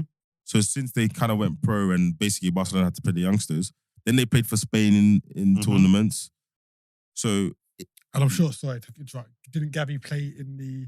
under 21s and then play in like another tournament? So didn't he play in the Olympics? Olympics or something? Yeah, it was like, it was crazy. So I guess the only reason I'm raising that is, Isaac, to your point, yes, there's lots more games and lots more minutes. But actually, in that specific point, there's probably people writing think pieces now that regardless of how the games have increased, etc., he as an individual player was playing too many games, has played too many games and not had a real break anyway. But I guess to your point, Isaac, lots more games. The games are now longer because of all the injury time stuff. So, and injuries are 15% up as well at the same time last season. So is it as simple as they're playing too much football? Yeah, I think especially in the Prem. If you, like, we're going towards the Christmas period where you play, like, I think on the 23rd, and then you play again on the 26th. Yeah, which is normal for him. Like the box, like, I kind of understand it's a tradition. Yeah, but it's not good. But if you look at the time that you're playing it, like it's cold, the body takes longer to recover. Like it's too much. Like even this season, they've scheduled a game for Boxing Day. Like why? Why does it? There was a whole furore. Yeah, why does a game need to be played? You know why? On Boxing Day? Sky. And Sky. It's money. Ridiculous. And now, to your point, those games are now going to be 100 minutes each. You know. So I all right, cool. I don't want to. Just saying there's too many games is obviously a little bit reductive, but if we're actually looking at the whole picture, like you said, games are now on average 100 minutes. We're playing almost every 3 days. Games are almost every 3 days.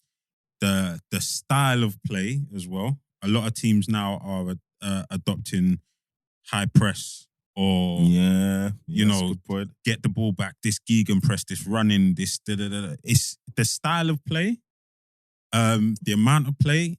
So essentially, it's not reductive to say it's too many games because of what goes into these games now, right? And the style in which and the demands on the bodies of these players. A lot of players are playing, and then on top of that, it's training as well. So remember, it's not just games; it's training. But they're saying they're even training less now because there's so many games. Yeah, but they're having to. But we all know about. All right, let's just say we've got an away game. You've now got to travel, so it's the logistics. So essentially, you're not really resting. Yeah. You're still on the go. On the coach or whatever. On the coach. So if you're sitting on the coach, On the plane. getting comfortable, like, do you understand what I'm saying to you? Bro. So, I mean, yeah, I get it, but my thing is this. I've just noticed there's too much in terms of games and output, and we're seeing that in all these injuries that are occurring. Jared Bowen just done his knee, 9 months. Antonio. And the thing is, Javi. some of these things, it's almost every week. Yeah, some of these It's things almost are not even every week. happening in matches. Like Bowen was in training. You hear like a lot of people breaking down in training, and I think that goes to the point with like the recovery times. Like you're playing midweek, or you're playing internationals. Like the guys that are away now, especially like South America. I think Klopp was saying that Man City and Liverpool, they charter a plane between them. They pick up all the South American players to make sure they all come back Together. on the same plane. So they come back together. Madness. They land early hours, Thursday, Friday. They got to play Saturday morning at half 12. Exactly. And depending on where you land in Liverpool, the City players are still got to go back to Manchester. You land in Manchester. the Liverpool players are still got to go. Granted, they might all be living in Cheshire, but Yeah. do you understand what I'm saying? Fair, it goes back to like even pre-season, and I go back to like the commercial aspect, where 20 years ago all your friendlies were local winners. Accrington Stanley. Arsenal would play Boreham Wood. Yeah, Barnet. Barnet is the one that they always one. play. Yeah. Where now you're not even necessarily going to like one country, you're going to two, and normally one of them's on the other side of the world. Yeah, long haul flights. To Asia. Like The Americas. Liverpool went to Australia like a couple pre-seasons ago. Yeah. Just to break an attendance record out in Australia. Yeah. Like Chelsea, Fulham, Brentford, I think it was. They spent like 10 days in America dotting around in that Premier League friendly trophy, which is Too all much, commercial. man. It's too No, much. there's They an come argument back- to say. So my challenge to that then is, if they were playing the same amount of games but in the UK, it would still be too many games, no? Like putting in an 8-hour flight the either side of 10 days, just playing devil's advocate. No, I hear you. Does that really make a difference? Because I think there's more preseason games now. Forget where they are. Oh, yeah. I think there's Yeah. more. I feel like, again, preseason, there were lots of behind the closed doors games. You know, with our friends, we played semi-pro, and then they would be like, yeah, come and play. West Ham would play against Bromley or something in the preseason friendly behind closed doors or whatever. So I actually think, even if I take away the fact that you're going to America for that game, there's just a lot. They're playing preseason tournaments, for crying out loud, Yeah. against Prem teams. Yeah. I hate that. Yeah. I don't want you playing another Prem team. Yeah, I hate that too. But I think it's just the recovery time in it. Like if you're going to Barnet instead of Boston, your recovery time is True, but I guess if you're doing better. that 2 weeks apart, cool. Like, do you know what I mean?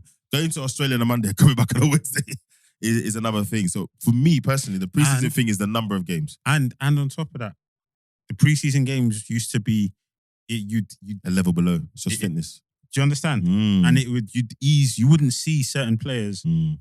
You might not see a certain player for To the the whole last- preseason yeah, or or to the the last last two two games. games. Yeah. These times, Arsenal, Man United are playing full-blooded games in Massachusetts. and Ten whatever Hag the hell it saying was. we don't believe in friendlies. Yeah. And Do you understand what I'm saying? Look and at it you can't now, be, and it can't ETH. just Look it at can't you just now. be a team full of kids, because then you'll get all the backlash. And that's why all they're the going out fans there in because they want to America. see the We want to superstars. see the superstars. And we're saying now they're playing too many games, and every tournament's expanding.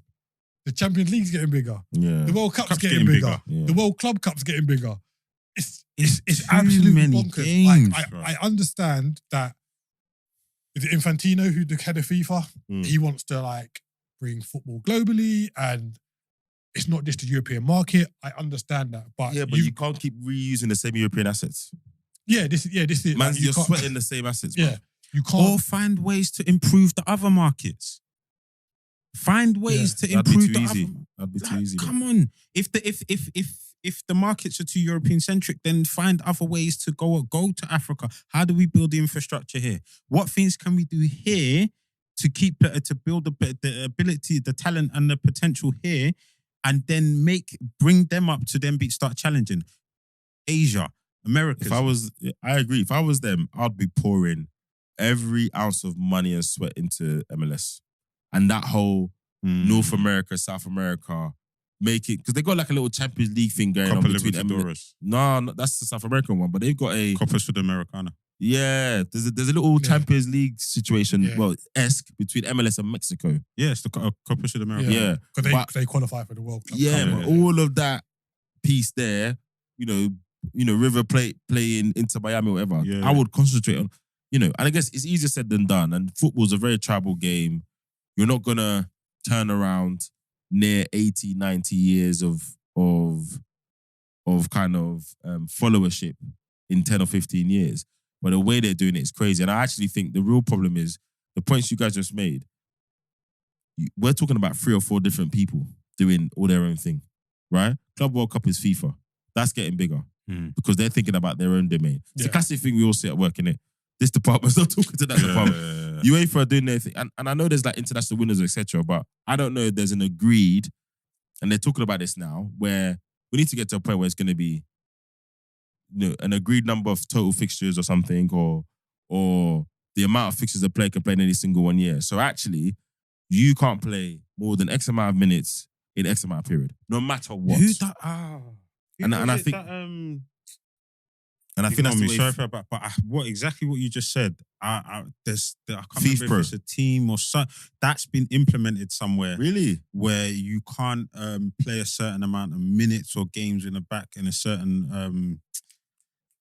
Is it rugby? Maybe. It rugby? I think hasn't rugby got the concussion protocol or something? No, I think rugby. The reason why the World Cup was so long, you can't play a certain amount of minutes because of the physicality of the game. The amount of head banging. Yeah. You can't play a certain amount of minutes. Or a game within a certain amount of time. That makes sense. Do you understand what I'm saying? Yeah, so I think, that makes sense. That's what I was, because the Rugby World Cup just happened, right? I think we're going to be heading that way. Because do you remember the comment we talked about a few weeks ago where the player was like, these days, the creativity is gone. We're judged on how many sprints, how many kilometers you've run in a game, all of this stuff. I wouldn't be surprised if you look ahead 3 or 4 years, Footballers Union or something, it gets too much now. Because the other aspect we don't think about is, insurance companies are paying out on these players, right? Where every time a big player gets injured, there's an insurance company compensating one. Those premiums will go up. There's going to be certain business situations. National teams are going to start chatting. If we get so mad now, listen, we're going to go back to the days where club managers are inventing injuries so players are not going to international tournament. I can't be losing. Pep's been doing that. Yeah, that's what I'm saying. I can't be losing top players because you want to play North Macedonia on a Monday. I can't. Yeah. So I think the days when managers used to put restrictions on players playing time. Under the table kind of vibe. Listen, get them off for half time. Football manager used to do that. 45 minutes on. Even international managers on one football and it's manager. Crazy. And players always want to play, but it's bad when it gets to the point where even players are saying, nah, it's too much now. Yeah. There's too many games. But players are coming out. But they didn't. Remember, Varane said that within the first week of the season in terms of the 100 minutes. And everyone was like, you're a professional player, you're paid XYZ, just get on. Yeah, everyone now they're doing articles on, there's been 196 injuries in the Premier League so far, up 20% on previous years. Guilty. So it's like I was one of those. Those people are saying, right, we're the players, we know that the physicality is too much, but then everyone's saying, well, you should just get on with it. It was like, well, no, that's like me saying you can't complain about your job. Yeah, exactly. Because from the outside looking in, you get paid a lot of money. You're not allowed to complain. You don't have feelings. It's you don't have feelings. You get paid a lot of money. Forget your feelings. So I think personally, it's going to take something serious is going to happen. A player is going to either break down, touch with it doesn't happen, but a player is either going to have a heart attack or something serious. So what's the solution? And then they're going to go, maybe we should take a look at it. So what's the solution that doesn't... Because whenever we talk about anything in the modern era, trying to bring things into the game, whether it's technology or new rules, etc., people are always thinking about the essence of the game, right? So what do you think we could do that doesn't tamper with the essence? And when I say essence of the game, is basically everyone's fit. I can pick my best team. What do you think we can do to manage this? It's not give the TV companies so much. Yeah. This is what it is essentially. Like the TV companies TV revenues have too much power. Wait, that's on scheduling though. It's not the TV company's fault that FIFA want to make the Club World Cup bigger. But they know. No, but it is, though. they It know goes if they hand in make hand. it bigger, they can sell it for more money. Exactly. It all goes boils hand in down hand. to It goes to hand I don't in think TV we can and blame people for wanting to watch football. No, Like, it's be not. honest, No, it's if not. we put football on every single day of the week, people will watch it. that is Okay, true. exactly. But we don't so need. therefore, if there's demand, where's the supply? We Yeah. don't need a 48 team World Cup. No, Like, I agree. We don't. But the need onus it. on that, for me, is on the people selling it, not the people buying it. Yeah, that's what I'm saying. But Yeah. like that's what I'm saying. Because you said don't give the TV companies control. I'm saying No, FIFA, but if the UEFA TV need companies essentially to his point, if Mm. the TV companies are saying we're willing to Mm. pay X, Y, Z, like I said, the demand's there. So we're willing to pay X, Y, Z. And then FIFA go, right, just with this, they're willing to pay this. So Mm. if we Yeah. give them more, if we create a bigger supply, yeah. we can get more.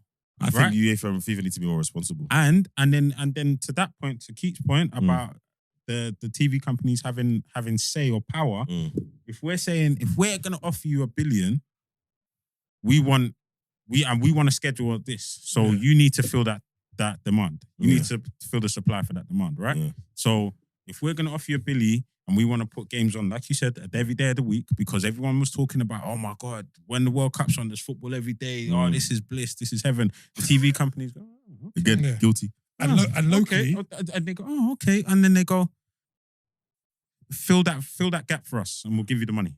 and locally, the 3 p.m. blackout is nonsense. Needs to go. No, you're And saying that, but that's the kind of thing that would encourage more of what you're saying. Bro, if it wasn't for the 3 p.m. blackout, It's true. mate, And- Sky would be filling up the coffers even more. Yeah, it's true. No. So I actually think more countries need to do that. So my point is saying is in terms of like the scheduling, Mm, if you said you can show a game at 3 p.m. on a Saturday, mm. it gets rid of the 12:30 game. I don't think it does. No, but Yeah, I don't think it does. It does because that's what you say. We're giving you a 3 p.m. Oh, now. so wait, you say that's the trade-off? Yeah, I'm saying we give you because a lot of the managers will say, "Why are we playing at 12:30? Why are we playing at half past?" And a lot of the fans as well saying, Hmm. "We've got to come down to London on a weekend when there's no."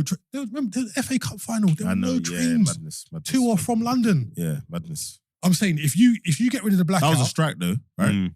That was a strike. Yeah. no, it's engineering works. I don't think it was. sure? Yeah, One of them- it's premeditated. One of them was a strike. I think that and they might have been the said- semi-finals or something. Yeah, and so then- one was engineering work, and that one was a strike. Yeah, and that was But I'm saying like pointing at that.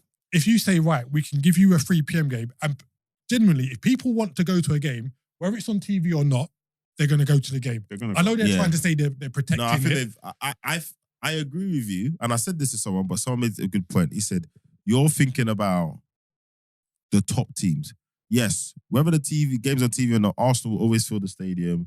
Liverpool is the Chelsea, Team. but it's when you get to Championship and all those clubs, it matters. It does matter. But do you really think someone's going to stay home and watch Burnley v Everton, then go to their local? If they're used But to you're going to their naming local Premier team, League teams again, though. no, but the blackout doesn't really matter. Doesn't really matter in it because those smaller teams are not playing in the Champions League the following week. They don't have to Yeah, travel. fair. They don't have to travel far. Yeah.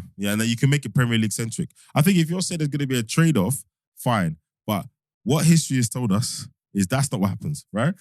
But that's 3 what p.m. games that's will what be needs allowed to be happen. televised, and then you just get this. You've seen it in America, right?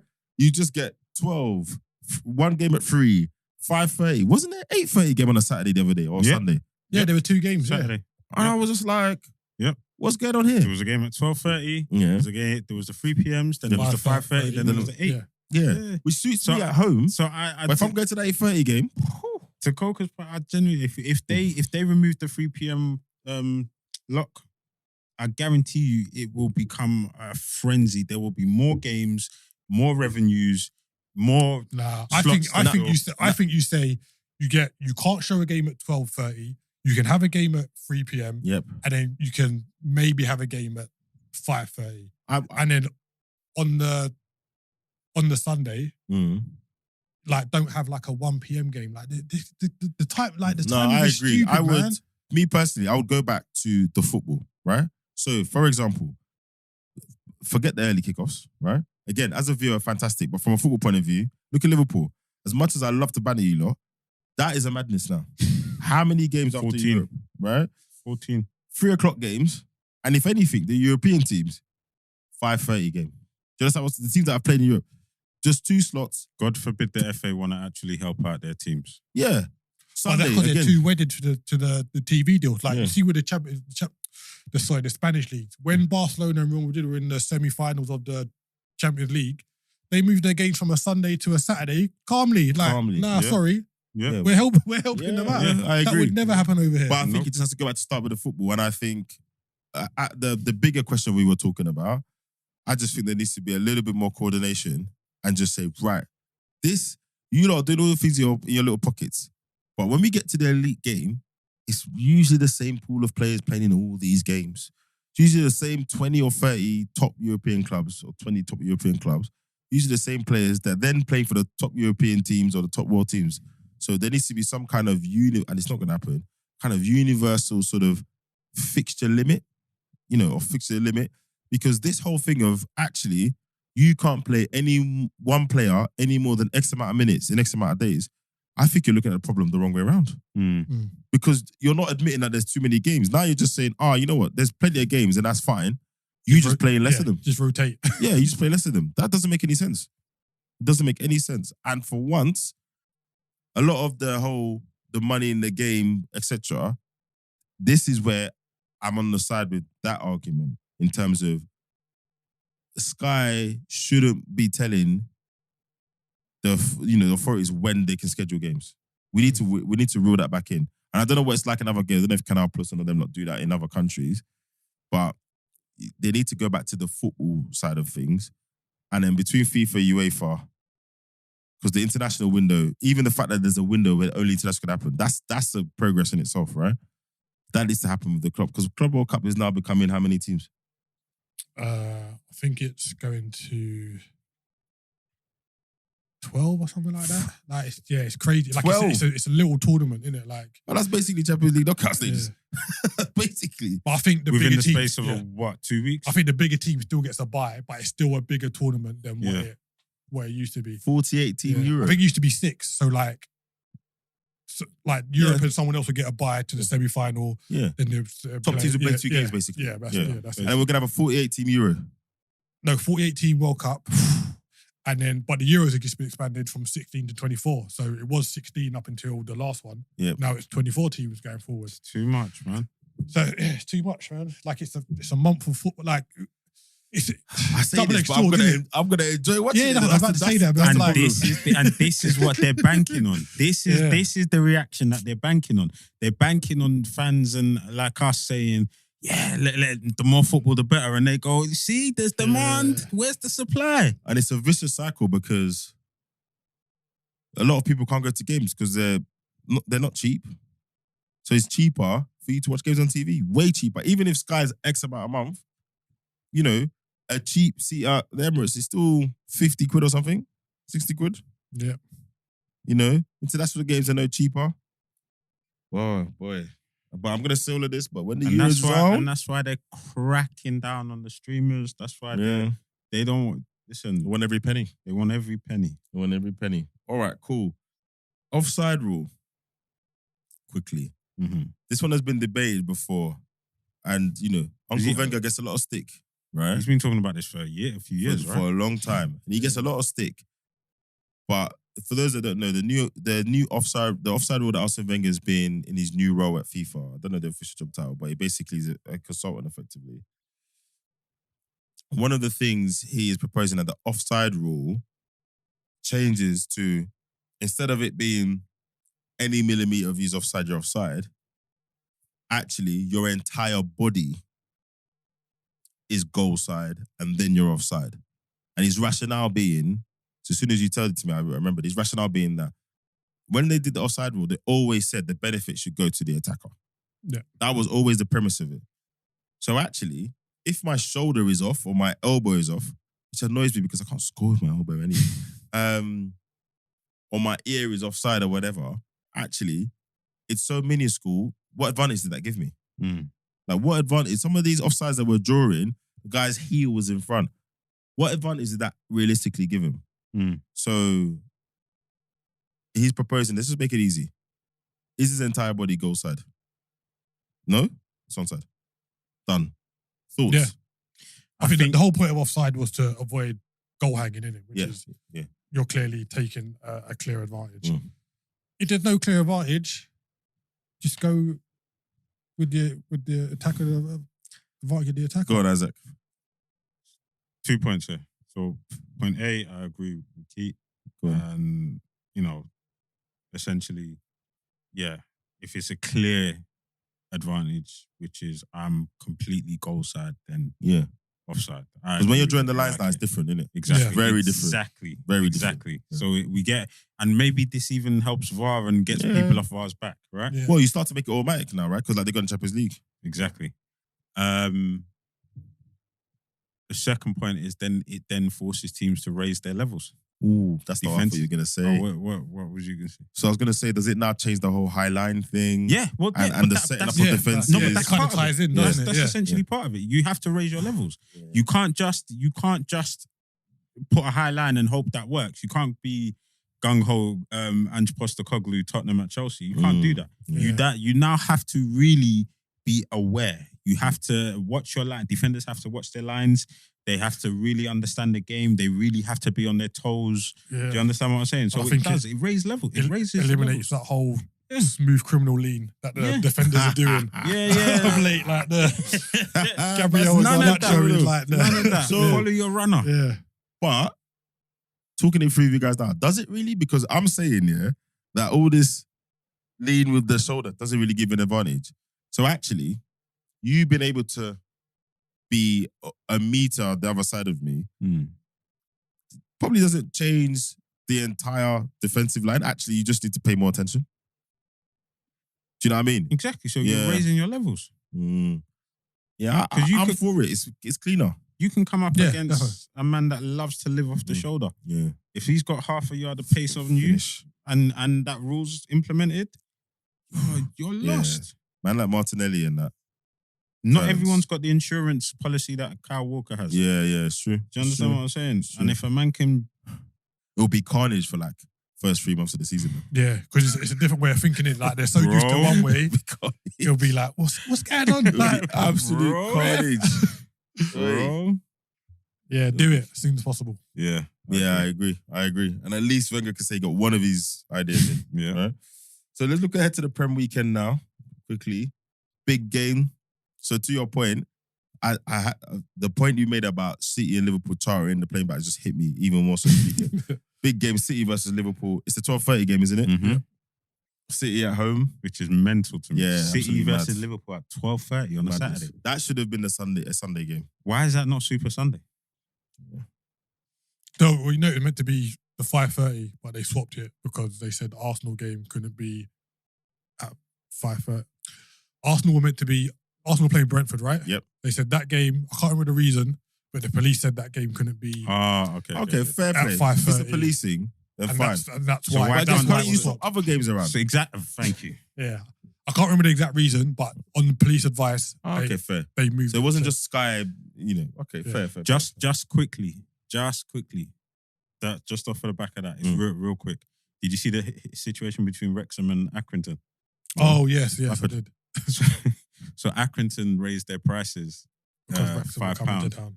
because Wrexham's coming to town, right?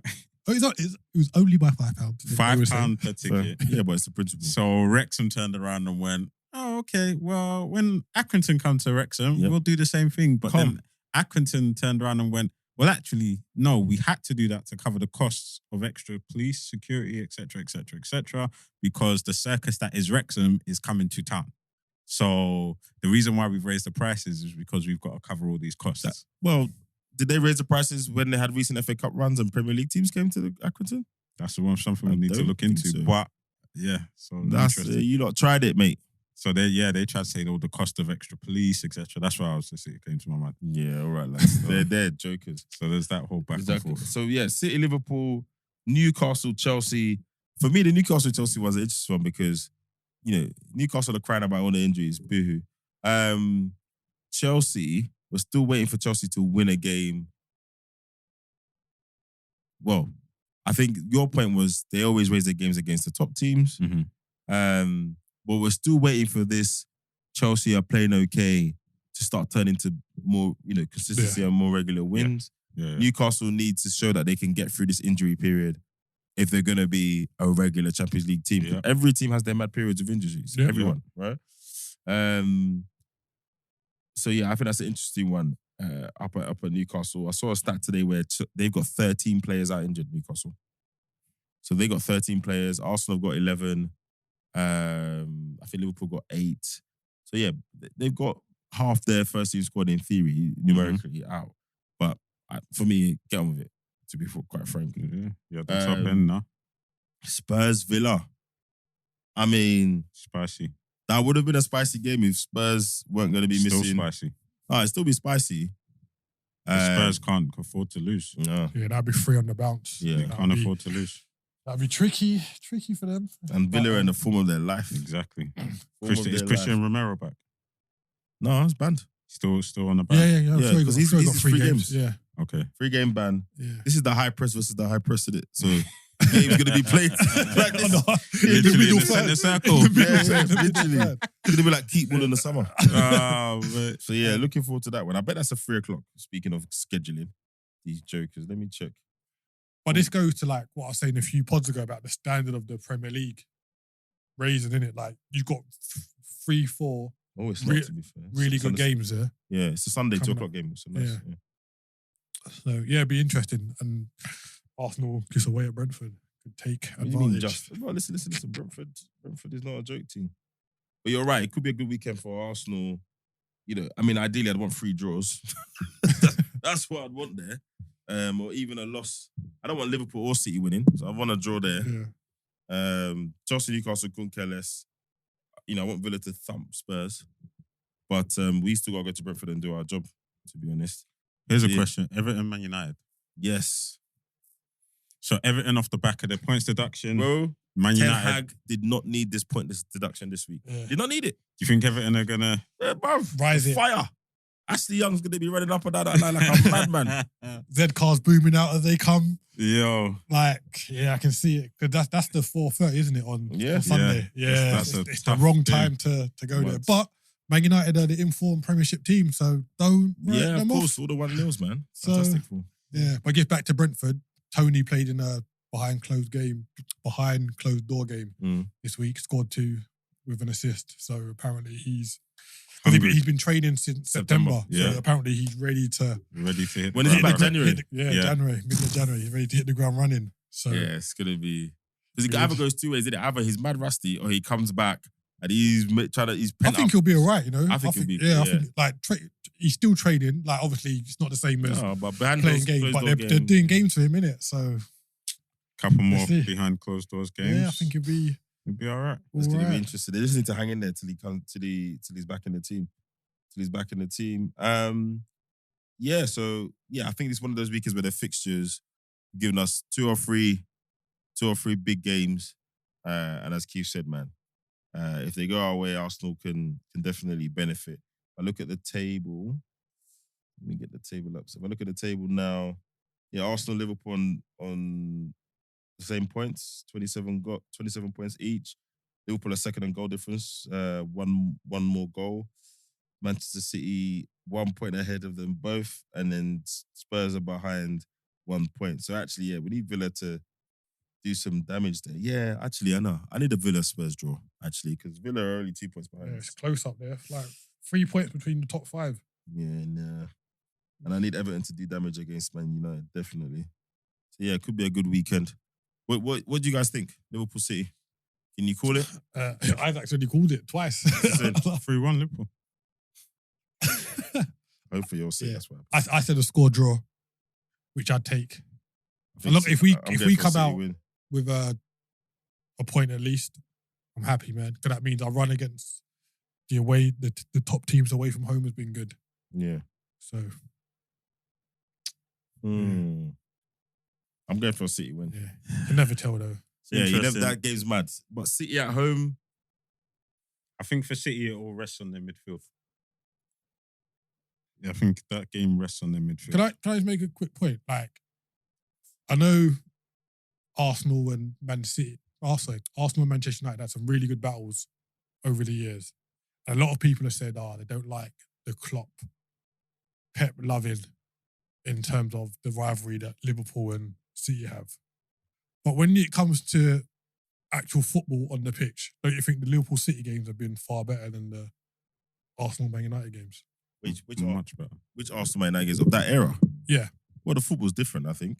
I think it's the modern version, definitely, because the Manchester derby is whatever.